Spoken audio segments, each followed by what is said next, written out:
సుమన్ టీవీలో మీ personal and business promotions కోసం కింది నెంబర్కి కాంటాక్ట్ చేయండి. అసలు ఎవరు ఈ రాము? ఏంటి ఈ రాము జీవితం అని అనుకుంటున్నారా? నాకు కాళ్ళు చేతులు లేకపోతేనేమి దేవుడు కష్టపడి పనిచేసే సత్తా ఇచ్చాడు, అలాగే నాకు మంచి తెలివితేటలు ఇచ్చాడు. దాని వల్లనే నేను డిగ్రీలో బీకాం కంప్లీట్ చేశాను, సక్సెస్ఫుల్ గా పాస్ అయ్యాను. కాళ్ళు చేతులు లేకపోవటం నేను శాపమని అనుకోను. ఏ జన్మలో ఏం చేశానో ఈ రోజు ఇలా పుట్టాను. అయినప్పటికీ నేను ఏ క్షణం కూడా నేను బాధపడను. ఎందుకంటే నాకు జన్మనిచ్చిన తల్లిదండ్రులు నేను పుట్టుకతో ఇలా పుట్టినా కూడా కష్టపడి నన్ను పెంచి పోషించారు.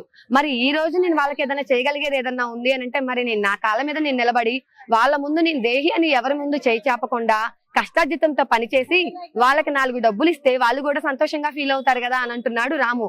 మరి ఇంత ఆదర్శంగా ప్రాయంగా ఉన్న రామునైతే చూసేద్దామా మరి?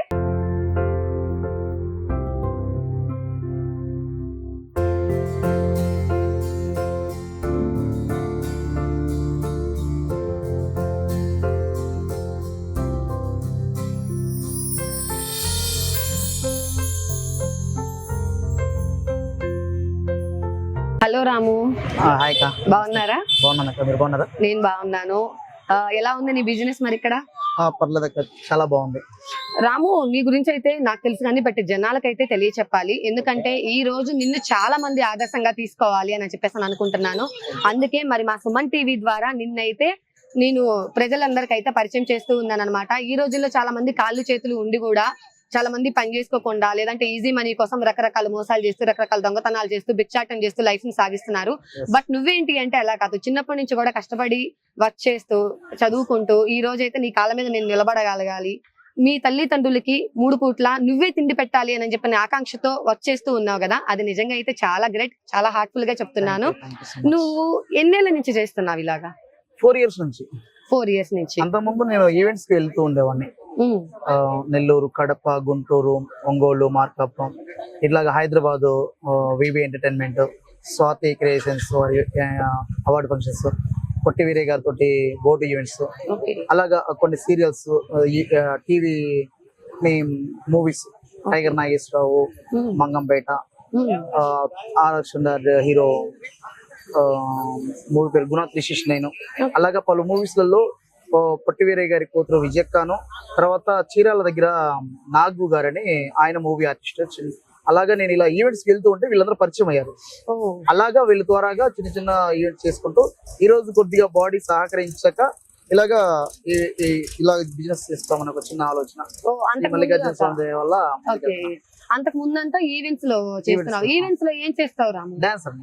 డాన్స్ చేస్తావు నువ్వు? డాన్సర్ వి, సింగర్ ని. ఈవెంట్స్ డాన్సర్ వి, సింగర్ వి. ఓకే. ఇప్పుడు ఈవెంట్ కి వెళ్తే నీకు ఎట్లాగా నిన్ను ఎవరు తీసుకువెళ్ళడము తీసుకురావటం ఇదంతా ఎవరు చేస్తారు?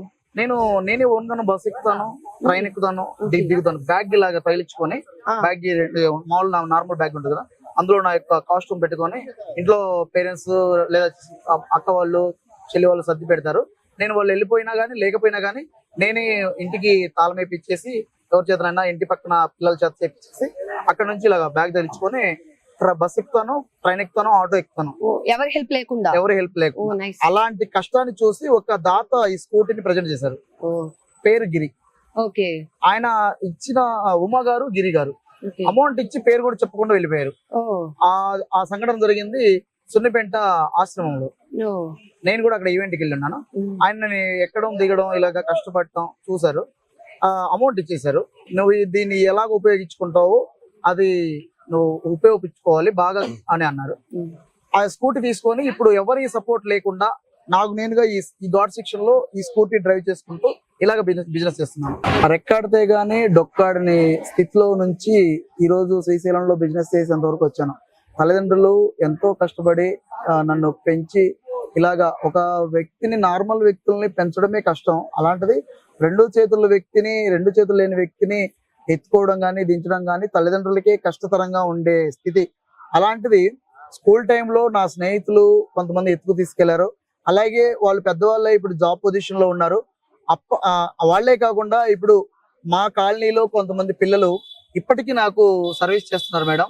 వాళ్ళ పేరెంట్స్ కు తెలియకుండా, అంటే పేరెంట్స్ కొంతమంది ఒప్పుకుంటారు, వెళ్ళినానా అతనికి హెల్ప్ చేయనానా అని చెప్పినా చెప్పకపోయినా కొంతమంది మా అమ్మ నాన్న కూలి పనికి వెళ్తారు. తమ్ముడు హైదరాబాద్ లో అతను సెటిల్ అయిపోయాడు. చెల్లి వాళ్ళిద్దరికి మ్యారేజ్లు అయిపోయినాయి. అంటే ఉంది సింగిల్ గా నేను. కానీ నాకు ఎవరు హెల్ప్ చేయాలి? తల్లిదండ్రులు చేయాలి. తల్లిదండ్రులు చేస్తున్నారు, కానీ ఇంత వయసు వచ్చినాక తల్లి చేత స్నానం చేయించుకోలేం.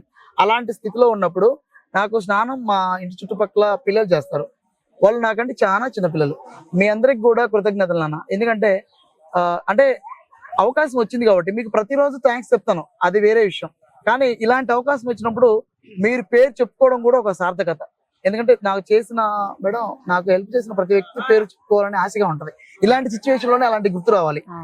లేకపోతే ఏమైందంటే వాళ్ళు చేసిన హెల్ప్ కూడా ఇది ఉండదు. ఇప్పుడు స్నానం చేసుకోలేను, ఈవెంట్ కి వెళ్ళొచ్చి అలాగే ఉండాలి. అమ్మ వాళ్ళు పనికి వెళ్తారు, నాన్న పనికి వెళ్తాడు, వాళ్ళు వచ్చేంత వరకు నేను అలాగే కూర్చోవాలి స్నానం చేయించాలండి. కానీ ఇంటి పక్కల చుట్టుపక్కల పిల్లలు వాళ్ళు స్కూల్ నుంచి రాగానే నా దగ్గరికి వచ్చి ఈవెంట్కి వెళ్ళొచ్చావా, ఈ రోజు ఏంటి, ఎలా చేసావు, ఎలాగా ఈవెంట్లు ఎక్కడికి వెళ్ళావు అని నా గురించి అడగడమే కాకుండా ఏంటి స్నానం చేయించమంటావా, ఇంకంతే కదా నువ్వు అడిగేది, పద స్నానం చేపిద్దాం పద అని పిల్లలందరూ కూడా నాకు స్నానం చేపిస్తారు. అలాగా నాకు చుట్టుపక్కల పిల్లలు కూడా హెల్ప్ చేస్తూ ఉంటారు. మా ఊరిలోని పిల్లలందరికీ కూడా ఈ సిచ్యువేషన్ లో మీకు శిరస్సు వంచి నమస్కరించినా కూడా తక్కువ నాన్న. Thank you so much.